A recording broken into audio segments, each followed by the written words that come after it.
bem-vindos. Hoje vamos falar um pouco de gravação mecânica. Eu já até falei sobre esse assunto em alguns outros vídeos. E gravar mecanicamente era difícil, né? Além de o cantor tinha que ter uma voz apropriada para gravar, tinha que ter uma voz que tivesse volume e não só isso, tinha que ter uma boa dicção também. E quanto mais voz, melhor, e a dicção, quanto melhor também, era o ideal. Então, mesmo alguns cantores com vozes boas, às vezes não ficava bom o disco, às vezes não era compreensível, as pessoas não conseguiam compreender o que está dizendo ali na música. E eu vou mostrar algumas coisas aqui. Por exemplo, vou começar com essa música aqui que foi gravada em 1924 pelo Francisco Alves, composição de Sebastião Santos Neves, Mildo, que é uma gravação que eu não entendia praticamente nada, ninguém entendia o que dizia essa música.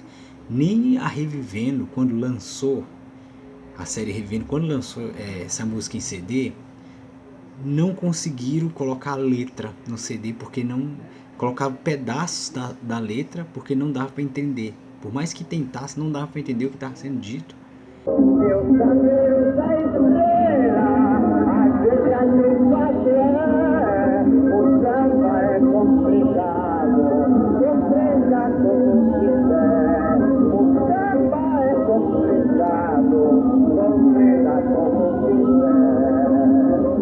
Dá para entender algumas coisas com certo esforço, mas tem palavra que não dá para entender, aquele começo mesmo não dá para entender aquilo que ele está falando. E o coral, pior ainda, não dá para entender nada do que o coral está dizendo. Não dá.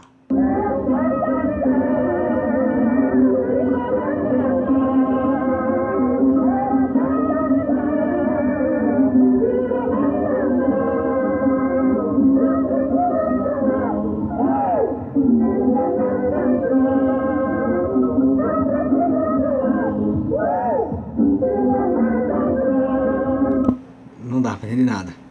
Não dá. Aí o que acontece? Acharam no jornal da época, me parece que foi no jornal da época, a letra da música na íntegra. E agora temos a letra da música, né? Graças a esse fato. Porque se fosse depender de entender o que está sendo dito aqui ao ouvido, não dá. Eu mesmo, quando vou tentar tirar algumas músicas no violão, aprender a cantar algumas músicas dessa fase, eu tenho mais dificuldade de tirar a letra do que a cifra da música. A cifra da música dá para tirar, né? Agora vamos ouvir uma... Eu vou colocar qualquer gravação aqui com o Mário Pinheiro, que também gravou na mecânica, né? Aliás, todas as gravações dele são na fase mecânica. Vou colocar qualquer uma aqui para saber se eu consigo entender alguma coisa aqui.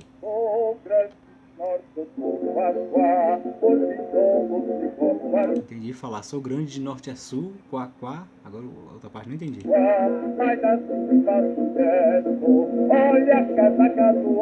Olha a casaca do homem.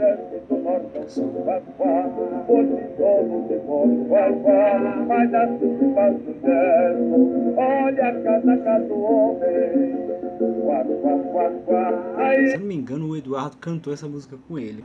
Dá pra entender alguma coisa e outra não. Mas no caso do Mário Pinheiro, se eu parar pra ficar ouvindo várias vezes, é capaz de eu conseguir entender 80, 90% da música, ou 100%. Porque o Mário Pinheiro, além da dicção boa e voz mais do que os outros, ele, a maioria das gravações dele era só violão ou piano, ou violão e piano. Não colocava muita orquestra. Vocês podem reparar que o Francisco Alves já colocava mais conjuntos maiores, então isso dificultava mais ainda de ser compreendido, porque ele tinha que cantar com aquele conjunto que às vezes passava da frente dele. A primeira gravação do Francisco Alves, por exemplo,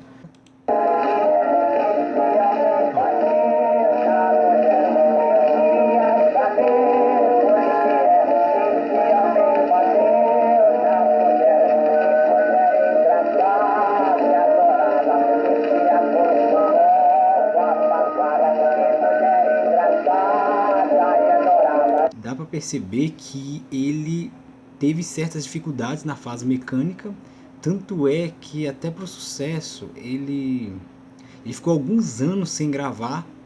A carreira dele se deslanchou mesmo ali na fase elétrica, no final da fase mecânica, e começou a fazer sucesso e deslanchou na fase elétrica, né, que ele pôde também cantar com aquela voz suave dele, que na fase mecânica ele não poderia, né? Então quando chegou a fase elétrica, facilitou a parte, assim, a questão de ser entendido e dele poder fazer o que queria com a voz, que na fase mecânica ele não poderia, né? Que tinha que cantar de um jeito só, como dizia o saudoso Paraguaçu. Você fazia um teste, quando você era aprovado, você tinha que cantar daquele jeito que você foi aprovado, cantar de um jeito só, a mesma voz, praticamente todas as gravações, né?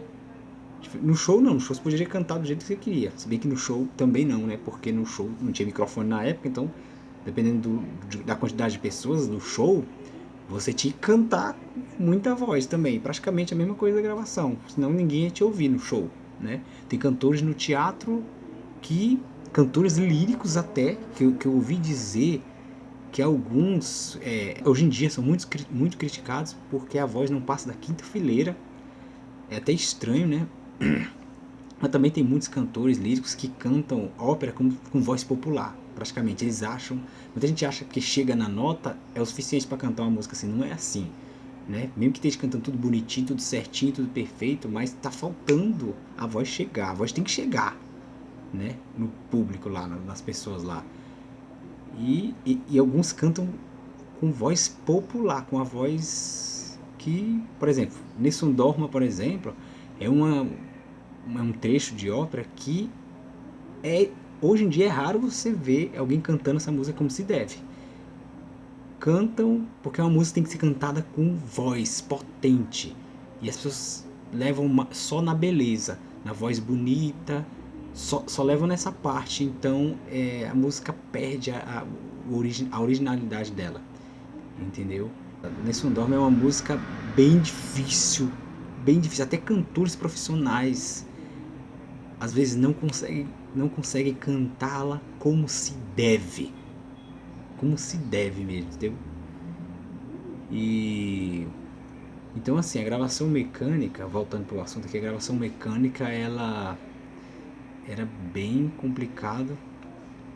O Mário já usava conjuntos pequenos, como eu falei. O Vicente Celestino também não era de usar conjuntos grandes, não. Ele geralmente colocava violão. Eu ouvi alguma coisa com o Eduardo das Neves também, que era outro cantor da Faz Mecânica. Pelo Eduardo das Neves, para a Casa Edson, Rio de Janeiro. A mais bela e pura flor. A mais bela e linda flor. Entendi falar isso. O solo, só carinho abrasador.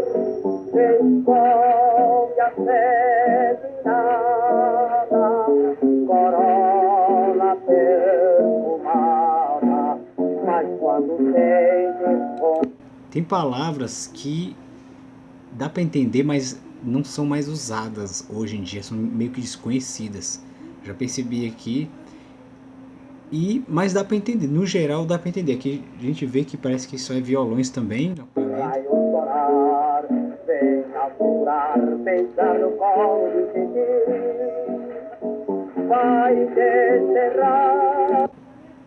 Eu acho que no caso do Francisco Alves ali, o que atrapalhou foi aquele monte de instrumento que acabou atrapalhando a dicção dele, e ele tendo que cantar alto para gravar. E tanto é que essa música tem uma regravada, essa primeira gravação dele. Olha a diferença, ainda bem que eu lembrei disso. Vamos ouvir novamente um pedaço da gravação mecânica, Alivia Esses Olhos, Francisco Alves, que foi a primeira gravação.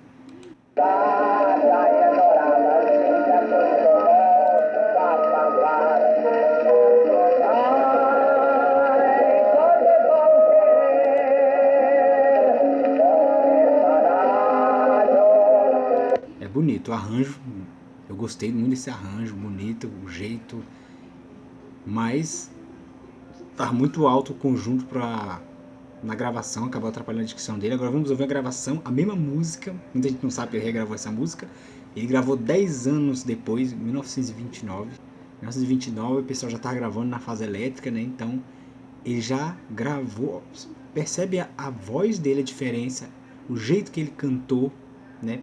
Mulher, que mulher engraçada e adorada, que se acostumou com a pancada. Que mulher engraçada e adorada, que se acostumou com a pancada. Dá pra entender. Ai, como é bom querer sofrer calado, sem ninguém saber. Vocês reparam que ele suaviza o na outra não, ele, quer ver?